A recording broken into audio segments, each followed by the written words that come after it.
से हमने एक पॉजिटिव नैरेटिव पर निर्भर किया और जो एक सरकार या एक राजनीतिक दल की जिम्मेदारी होती है, दायित्व होता है कि उसकी भूमिका समाज में क्या रहनी चाहिए, उस दायित्व का पूरा ध्यान रखा गया। आज ज्यादा समय नहीं बचा, मैं श्री राहुल गांधी से आग्रह करूंगा कि वो प्रेस वार्ता प्रारंभ करें। नमस्कार।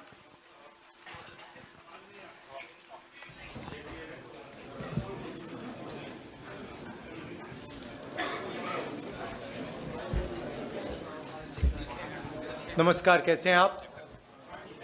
ठीक हैं?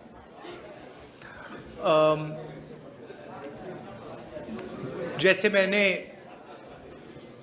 मुंबई में प्रेस कॉन्फ्रेंस किया, वैसे ही हम यहाँ प्रेस कॉन्फ्रेंस कर रहे हैं।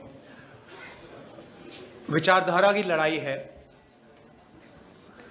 एक तरफ इंडिया गठबंधन, कांग्रेस पार्टी जो संविधान की रक्षा कर रही है और गरीबों की सरकार, किसानों की, मजदूरों की, पिछड़ों की, दलितों, आदिवासियों की सरकार चलाना चाहते हैं, और दूसरी तरफ वो शक्तियां जो संविधान को, अंबेडकर जी के संविधान को क्रश करना चाहती हैं, ख़त्म करना चाहती हैं, फाड़कर फेंकना चाहती हैं।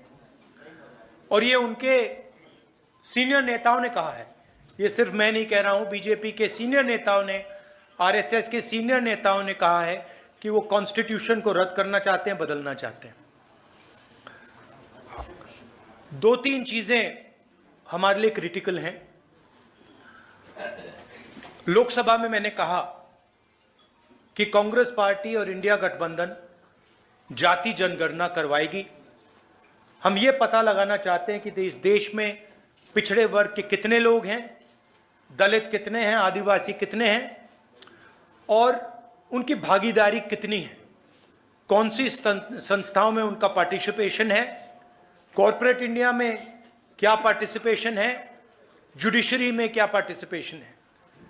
तो मैंने स्वयं लोकसभा में कहा कि जाति जनगणना को हम करेंगे, और वहीं मैंने कहा कि जो 50% का आर्टिफिशियल बैरियर लगा रखा है, जहां 50% पर रिजर्वेशन को रोक रखा है, इस बैरियर को, इस दीवार को कांग्रेस पार्टी और इंडिया गठबंधन तोड़ के परे कर देगी। प्रधानमंत्री झूठ बोलते हैं और कहते हैं कि मैं रिजर्वेशन के खिलाफ हूं। मैं रिजर्वेशन के खिलाफ नहीं हूं, मैं रिजर्वेशन को 50% से ज्यादा बढ़ाना चाहता हूं। और मैंने लोकसभा में प्रधानमंत्री को कहा कि आप बढ़ाइए, मैंने प्रधानमंत्री जी को कहा कि आप जाति जनगणना कीजिए, हम आपको पूरा सपोर्ट देंगे, और प्रधानमंत्री ने मेरा जवाब तक नहीं दिया। तो ये रियलिटी है। झारखंड में हमारी स्ट्रैटेजी है, फाउंडेशन उसका, यहां भी हम जाति जनगणना करेंगे और यहां भी हम रिजर्वेशन को बढ़ाएंगे, इंक्रीज करेंगे। एसटी के रिजर्वेशन को 26% से 28%, एससी रिजर्वेशन 10% से 12%, ओबीसी रिजर्वेशन 14% से 27%। हम ये कोशिश कर रहे हैं। बीजेपी के लोग इसको रोकते हैं, इसको रोक रहे हैं, इसको आगे नहीं जाने दे रहे हैं। हमारा जो मेन प्रोग्राम है, और मैं हर भाषण में कह रहा हूं कि नरेंद्र मोदी जी देश का धन, जमीन, जल, जंगल 3-4 बड़े अरबपतियों को देते हैं। अदानी जी को धारा भी देने की कोशिश कर रहे हैं, 1 लाख करोड़ रुपए की जमीन है। झारखंड में अरबपतियों को माइन, जमीन, जल, जंगल देते हैं। हम गरीबों की सरकार चलाना चाहते हैं, हम अरबपतियों की सरकार नहीं चलाएंगे। फाउंडेशन हमारा महिला, हर महिला को बैंक अकाउंट में हर महीने 2,500 रुपए झारखंड की अगली सरकार देगी। ये हमारा फाउंडेशन है। झारखंड की हर महिला से कहना चाहता हूं, हर गरीब महिला से कहना चाहता हूं, जैसे ही हमारी सरकार आएगी, आपको बैंक अकाउंट में हर महीने 2,500 रुपए मिलेगा। फूड सिक्योरिटी बहुत बड़ा मुद्दा है। 7 किलो हर महीने हर व्यक्ति को हमारी सरकार देगी। और गैस सिलेंडर के जो दाम नरेंद्र मोदी की सरकार ने बढ़ा रखे हैं, उसको हम 450 रुपए का कर देंगे। स्वास्थ्य योजना, राजस्थान में हमने एक ऐतिहासिक स्वास्थ्य योजना लागू की थी। 25 लाख रुपए तक का वहां पे हेल्थ इंश्योरेंस था और बहुत सारे लोगों को फायदा हुआ। ऑपरेशन करवाना हो, हार्ट, पेट का, किडनी का, हार्ट का वाल्व बदलना हो, स्टेंट लगवानी हो, गरीब से गरीब व्यक्ति इस योजना का फायदा उठा सकता था। वही एक्सपीरियंस हम झारखंड के लोगों को देना चाहते हैं और इसीलिए हम झारखंड के लोगों के लिए स्वास्थ्य बीमा योजना, 15 लाख रुपए तक का हेल्थ केयर कवर, आप प्राइवेट अस्पताल में कोई भी सर्जरी करवा पाएंगे, चाहे वो दिल की हो, किडनी की हो, लिवर की हो, जॉइंट रिप्लेसमेंट हो। 15 लाख रुपए तक का जो बिल है, झारखंड की सरकार आपके लिए उसका पेमेंट दे देगी। किसानों के लिए धान की एमएसपी आज 2,400 रुपए प्रति क्विंटल है। आने वाले समय में जब हमारी सरकार बनेगी, 3,200 रुपए प्रति क्विंटल हमारी सरकार झारखंड के किसानों को धान के लिए देगी। और जो हमारे युवा हैं, जिनको नरेंद्र मोदी जी ने बेरोजगार किया है नोटबंदी करके, गलत जीएसटी लागू करके, उनको हम कहना चाहते हैं कि हमारे चीफ मिनिस्टर ने कमिटमेंट दिया है कि अगले 5 साल में उनकी कोशिश होगी कि 10 लाख युवाओं को रोजगार दें। हम इसको पूरा समर्थन, अपना पूरा समर्थन देंगे और हमारी भी कोशिश होगी कि 10 लाख युवाओं को झारखंड में रोजगार मिले। 500 एकड़ के इंडस्ट्रियल पार्क हर डिस्ट्रिक्ट में हम बनाएंगे और डिग्री कॉलेज हर ब्लॉक में और प्रोफेशनल कॉलेजेस हर डिस्ट्रिक्ट में। ये हमारा प्रोग्राम है। इसकी पूरी फाइनेंशियल प्लानिंग हमने की है और जो यहाँ हम कह रहे हैं, ये हमारा कमिटमेंट है, हम ये झारखंड की जनता को देंगे। मेन चीज़ मैं झारखंड के लोगों को कहना चाहता हूँ, ये लड़ाई विचारधारा की लड़ाई है, संविधान को बचाने की लड़ाई है, रिजर्वेशन को बढ़ाने की लड़ाई है, किसानों की, मजदूरों की रक्षा की लड़ाई है, बेरोजगार युवाओं की रक्षा की लड़ाई है। एक तरफ कांग्रेस पार्टी जो अंबेडकर जी के संविधान को, गांधी जी के संविधान को, बुद्ध भगवान के संविधान को, नारायण गुरु बसवना जी, फूले जी के संविधान को बचा रही है, संविधान की रक्षा कर रही है, और दूसरी तरफ आरएसएस और बीजेपी जो अंबेडकर जी के संविधान को खत्म करने में लगे हैं। और मैं यहां मीडिया के सामने कहना चाहता हूं कि कांग्रेस पार्टी का हर कार्यकर्ता, हर नेता ये कभी नहीं होने देगा, संविधान को हम कभी नहीं खत्म होने देंगे। धन्यवाद। एक सेकंड। अच्छा, एक और इशू है। 1.36 लाख करोड़ झारखंड की सरकार का है पैसा, वो दिल्ली की सरकार दे नहीं रही है। लैंड कॉम्पेंसेशन का पैसा है, कोल रॉयल्टी का पैसा है, और ये झारखंड के खिलाफ बीजेपी की सरकार काम कर रही है। और झारखंड के लोगों को मालूम होना चाहिए कि ये नरेंद्र मोदी जी का, अदानी का पैसा नहीं है, ये आपका पैसा है, ये आपके डेवलपमेंट का पैसा है, शिक्षा का, स्वास्थ्य का पैसा है, और ये आपको मिलना चाहिए था, और बीजेपी ने आपको ये नहीं दिया है। तो ये आपको मालूम होना चाहिए। धन्यवाद। एक सेकंड, एक करके। रवि सिसोदिया, ANI। माइक दीजिए आप थोड़ा। सिन्हा जी माइक पहले जल्दी माइक रखिए। सर, आज आखिरी दिन है प्रचार का, और अगर बात करें बीजेपी की, तो बीजेपी का पहले नारा था बटेंगे तो कटेंगे।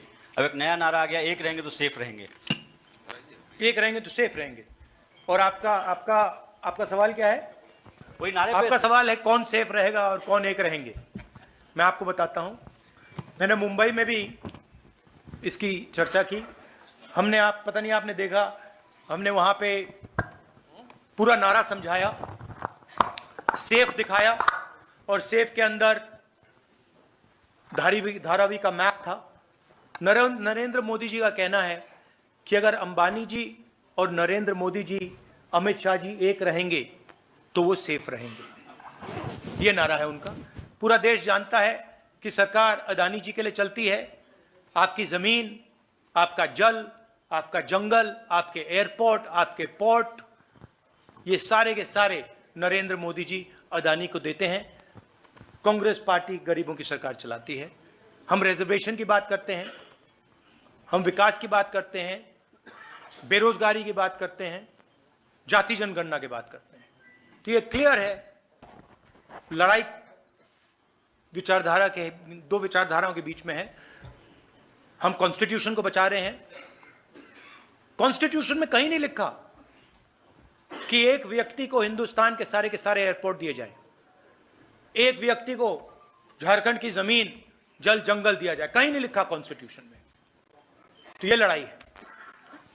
विनोद ओझा, दैनिक भास्कर। नमस्कार राहुल जी, आपसे ये पूछना है कि पिछली सरकार ने मतलब जेएमएम ने ये घोषणा की थी अपने, कहां दिख नहीं रहा है मुझे।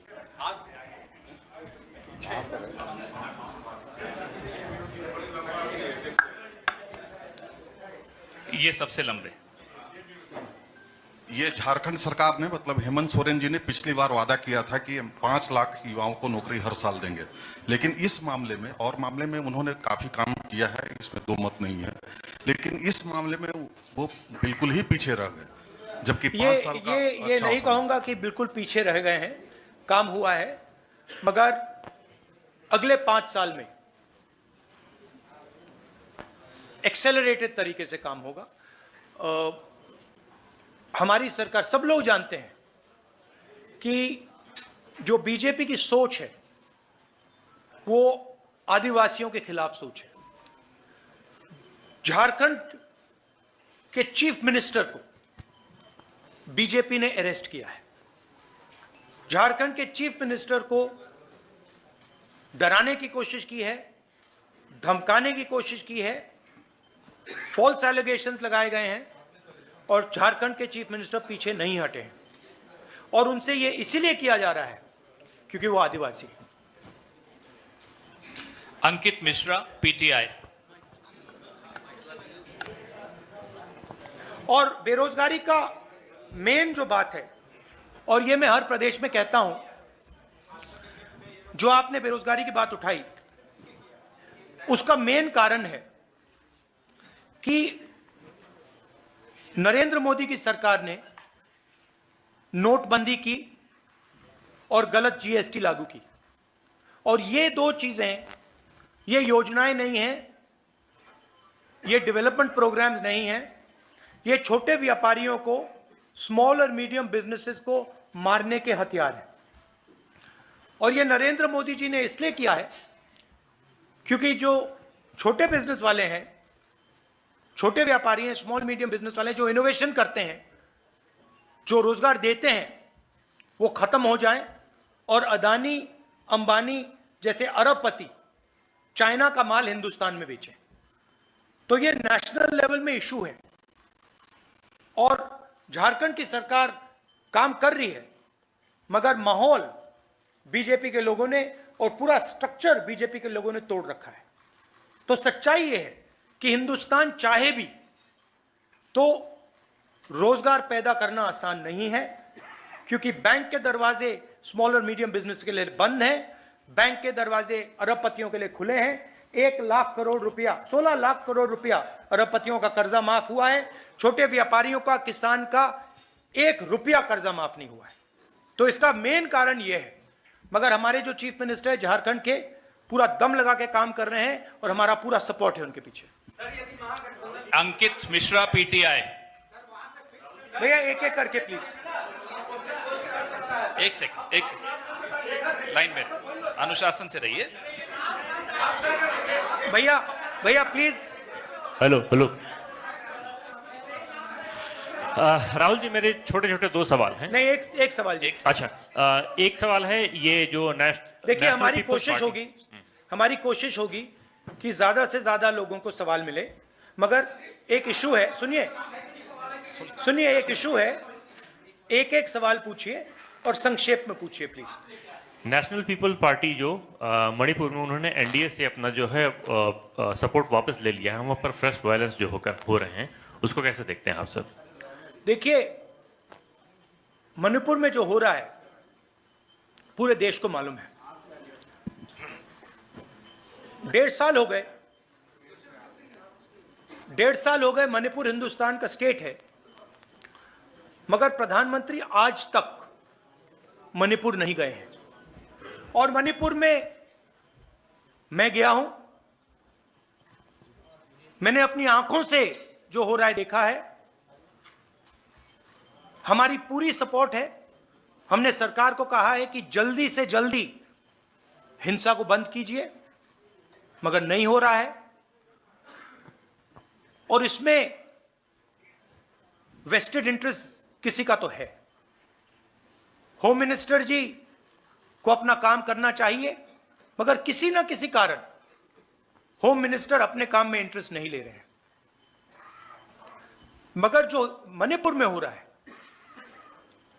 पूरा देश जानता है बिल्कुल गलत हो रहा है, और हिंसा को एकदम वहां पे बंद होना चाहिए।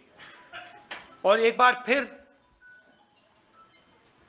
शांति आनी चाहिए। और जो मैंने कहा भारत जोड़ो यात्रा में, मैंने कहा 4000 किलोमीटर हम चले, कन्याकुमारी से कश्मीर, नफरत के बाजार में मोहब्बत की दुकान। हमने मैसेज दिया कि अगर आप नफरत फैलाओगे तो आग लगेगी। और बीजेपी के लोगों ने नफरत फैलाई है और इसीलिए आग लगती है। आग को सिर्फ कांग्रेस पार्टी मिटा सकती है, क्योंकि हम मोहब्बत की बात करते हैं, भाईचारे की बात करते हैं, और हम नफरत को मिटाते हैं। और भाषण में मैं कहता हूं, नफरत को नफरत नहीं हरा सकती है, नफरत को नफरत से नहीं काटा जा सकता है। इसीलिए हम कहते हैं मोहब्बत की दुकान खोलेंगे। SRP Mukesh, Times of India.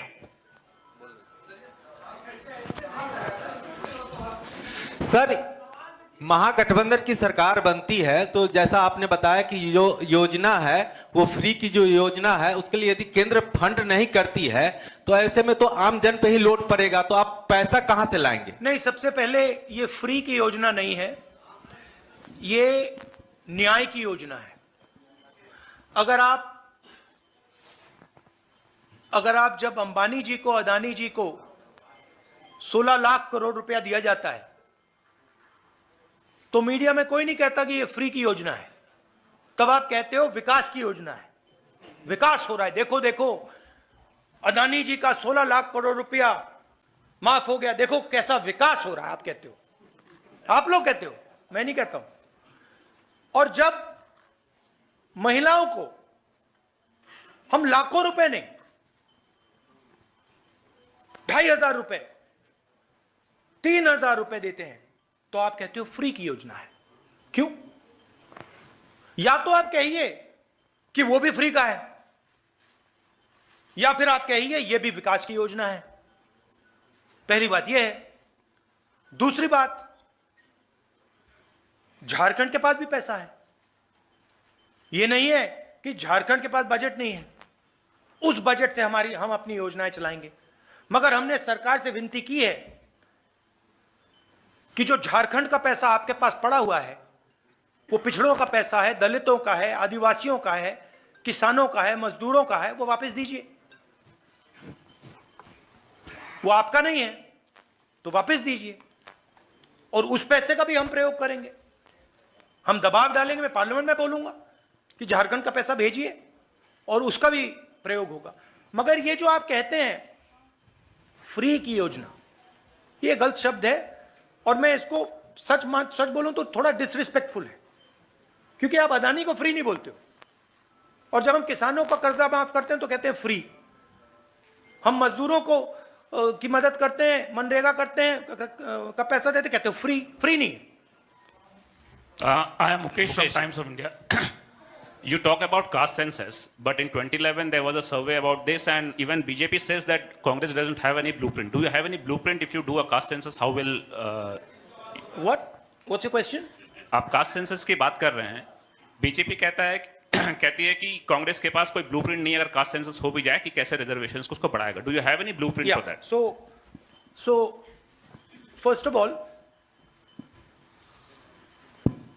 UP and Congress came out with the idea of a caste census. And I consider it a mistake that we did not implement it then. I consider it a mistake. We have a government in Telangana and we have a government in Karnataka.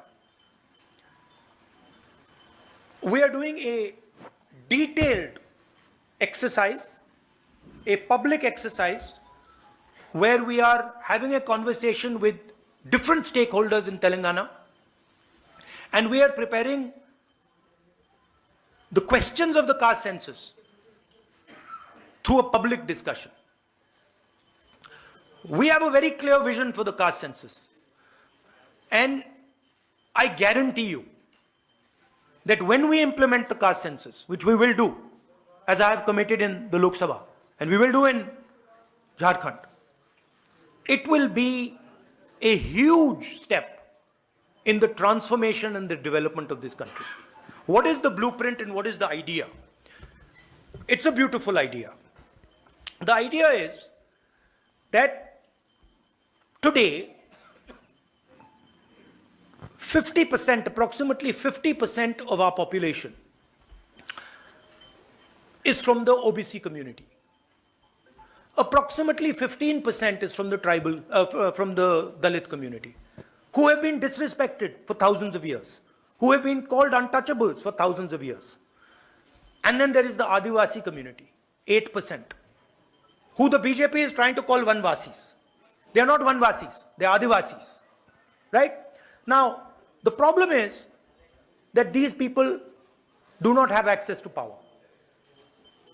In fact, if I look at my media friends, look at the media companies, look at the owners of the media companies, there are no Adivasis, there are no Dalits, there are no backward caste people. It's the same in the judiciary, it's the same in the government. You look at all the senior positions in the government, you will not find an Adivasi, you will not find a Dalit, you will not find a backward man or woman.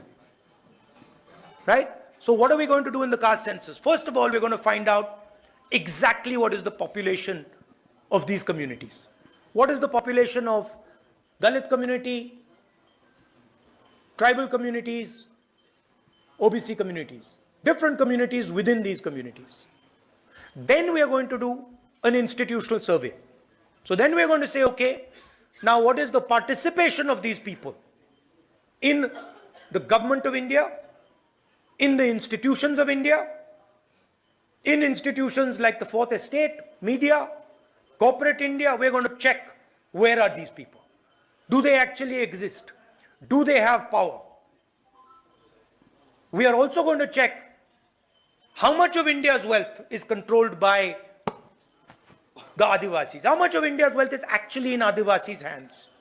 How much of India's wealth is actually in backward OBC communities' hands? How much of India's wealth is in Dalit hands?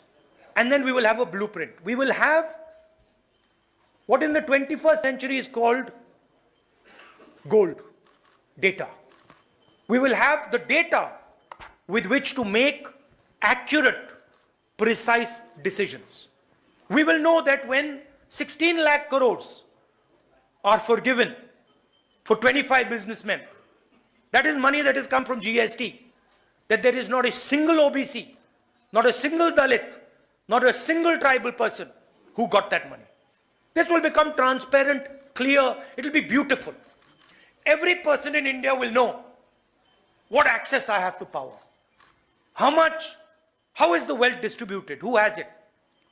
Right? When you go to a doctor, when you have an injury, you go to a doctor and he says to you, I think your leg is broken. Let's do an X-ray. What is he doing? He's getting data on your leg. He's checking, is there actually a break? Where is that break? And then once he's seen the break, he can apply medicine, he can do treatment. Caste census is going to give us the data to think about development in India effectively. And we have spent hours and hours and hours and hours coming out with a blueprint. We have it. So, and the BJP people, The BJP people have no idea even how to do this, even if they wanted to do it.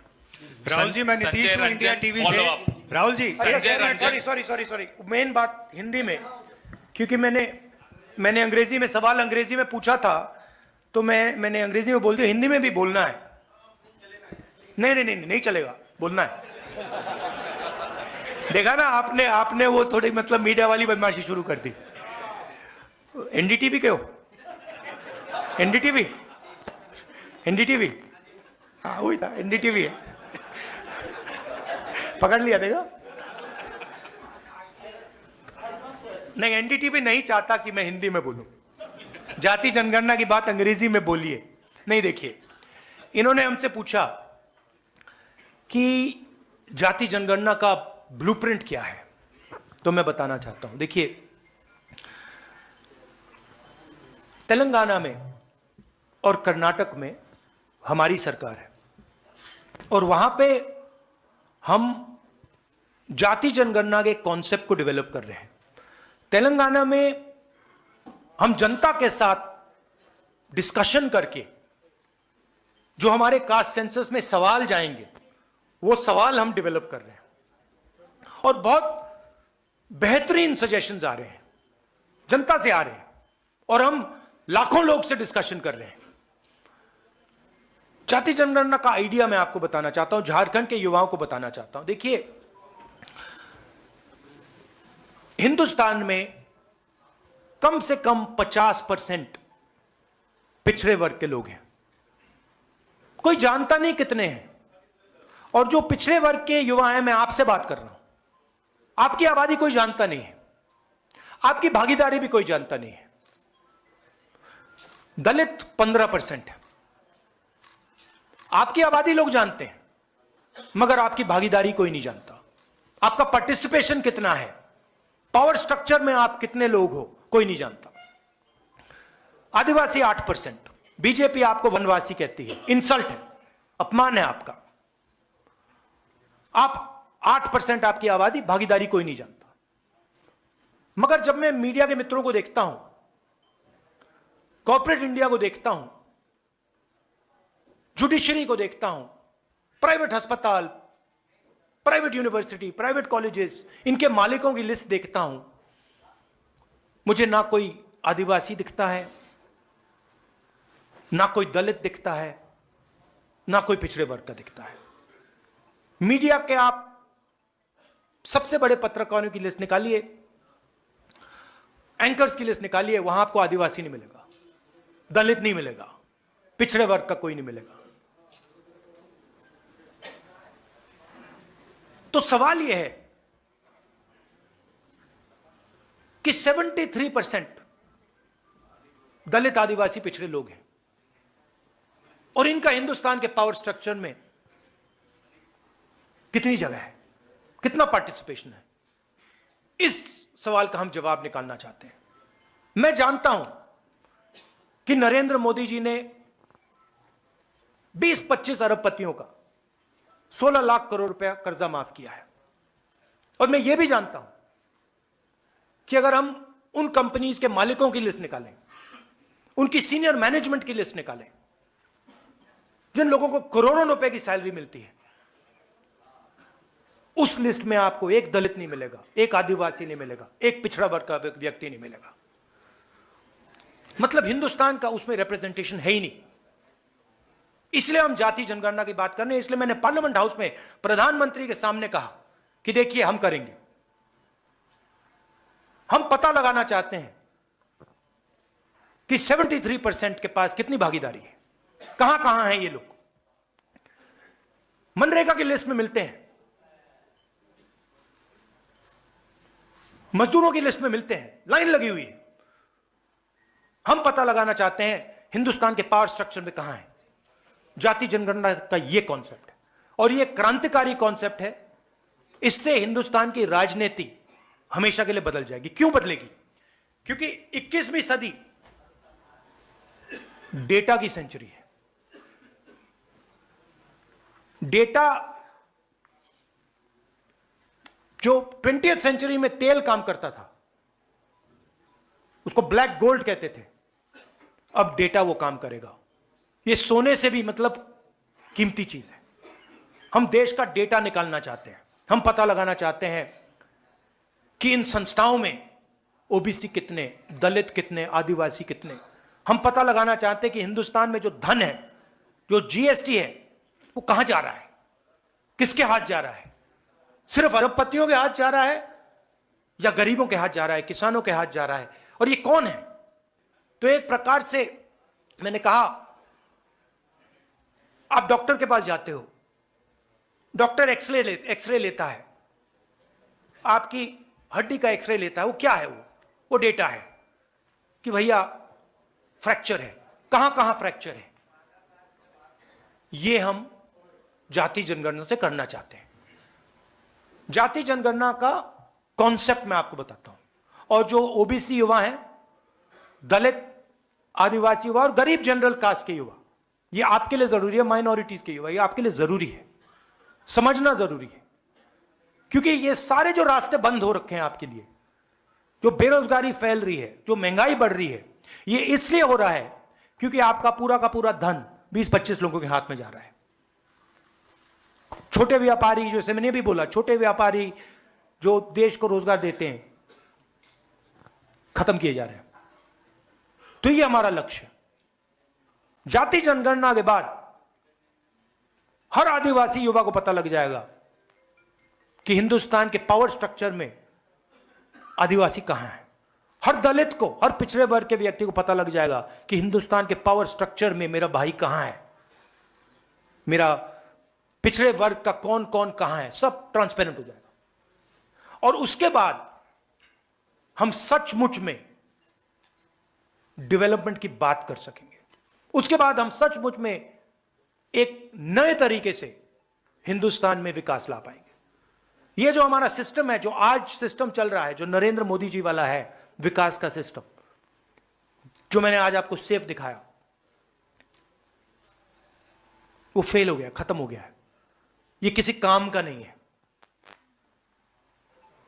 तो ये next generation का जो development का paradigm है, data का paradigm है, उसकी foundation जाति जनगणना है।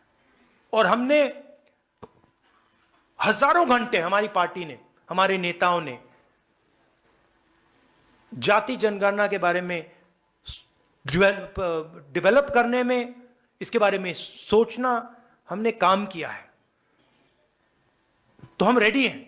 तेलंगाना में इंप्लीमेंट होगा, कर्नाटक में इंप्लीमेंट होगा, झारखंड में हमारी सरकार आएगी, इंप्लीमेंट होगा। और फिर आप देखना, जो यहां पिछड़े वर्ग के युवा हैं, दलित, आदिवासी, गरीब, जनरल कास्ट, माइनॉरिटी, फिर आप देखना क्या होता है। सेलफोन का क्या फायदा है? आप सेलफोन चलाते हो, क्या फायदा है? डेटा मिलता है, पता लग जाता है क्या कहां है। वही हम जाति जनगणना के साथ करना चाहते हैं। राहुल जी, संजय पीएम रंजन, और अडानी के follow up। रिश्ते को लेकर आप लगातार सवाल उठाते रहे हैं। आज एक पोस्टर के जरिए भी मुंबई में आपने बातें रखी है, यहां भी आपने बातें रखी है। बीजेपी की प्रतिक्रिया इस पर आ गई है। बीजेपी ने कहा है कि अभी हाल ही में तेलंगाना में रेवंत रेड्डी की सरकार ने करोड़ों रुपए के निवेश करवाए अडानी से। इससे पहले तमाम दूसरे कांग्रेस शासित जो राज्य हैं वहां भी निवेश होते रहे। 1993 में चिमन भाई पटेल की सरकार के समय 10 रुपए स्क्वायर मीटर की दर से मुंद्रा पोर्ट के लिए जमीन दी गई। हाँ। तो जब खुद देखिए, आपके मुख्यमंत्री आपके शासित राज्यों में अडानी से आप सहयोग ले रहे हैं, तो फिर ये सवाल आप बार बार क्यों उठाते हैं? मैं बताता ये हूं, बीजेपी पूछ रही है। मैं बताता हूं, ये आपका अच्छा सवाल है। देखिए, एक चीज होती है ड्यू प्रोसेस, ठीक है। ड्यू प्रोसेस को फॉलो करना और ड्यू प्रोसेस को तोड़ना दो अलग चीजें हैं। मुंबई एयरपोर्ट जिसका था, उस पर सीबीआई की इंक्वायरी होती है, ईडी का प्रेशर लगता है, इनकम टैक्स डिपार्टमेंट आता है, उसको डराकर धमकाकर उससे एयरपोर्ट छीनकर अदानी को दिया जाता है। हिंदुस्तान के जो बाकी एयरपोर्ट्स हैं, दूसरे बिजनेसेस को कहा जाता है कि तुम टेंडर नहीं करोगे, उनको परे कर दिया जाता है। ये लोग आते हैं हमारे पास, हमें बताते हैं। एयरपोर्ट दे दिए, पोर्ट्स दे दिए, धारावी 1 लाख करोड़ रुपए की जमीन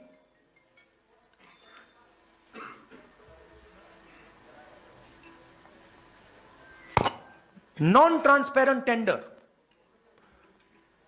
मैंग्रोव की जमीन जिससे पूरी मुंबई को नुकसान होगा, वो आप ले रहे हो, एक्वायर कर रहे हो।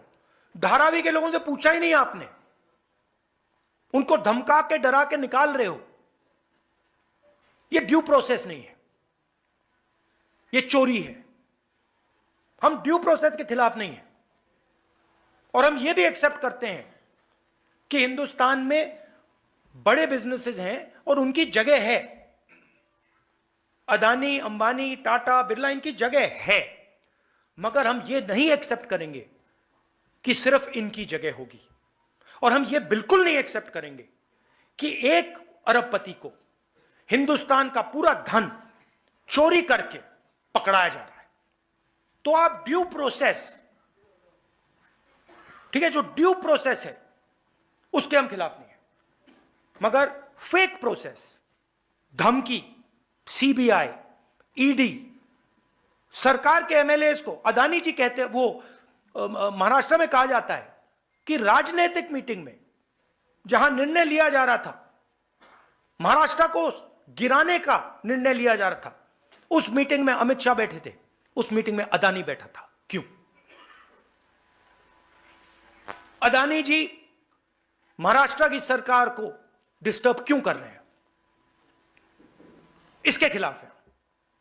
लोगों ने एमएलए चुने हैं।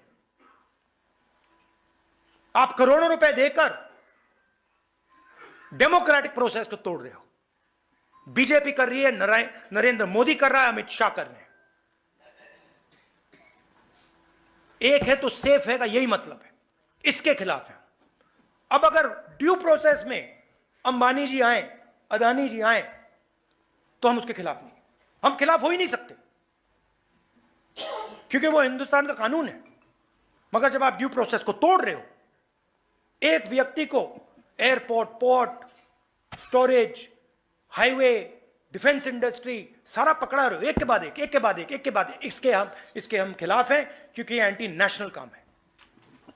धन्यवाद साथियों। राहुल जी, जवाब राहुल जी, चलेगा? एक सवाल ये है, जवाब अभी- चला? राहुल जी, अभी एक सेकंड, अभी राहुल जी को अब आगे भी जाना है। राहुल जी, तो सिर्फ आप एक सवाल है। प्रेस वार्ता को यहीं समाप्त झारखंड का जो युवा आपका मतदाता बहुत-बहुत है, धन्यवाद। मैं संजय कि आप रंजन यहाँ बोल रहा हूँ आए। सर, आपने नाम पुकारा है, मेरा सवाल आपकी है। बारी उन्होंने ले ली तो अब क्या अब सर मेरी गलती Thank नहीं है you. इसमें। Rahul ji, thank you very much. Rahul ji, एक सवाल जो युवा मतदाता है, ये झारखंड के युवाओं के लिए ये हमारी गारंटीज हैं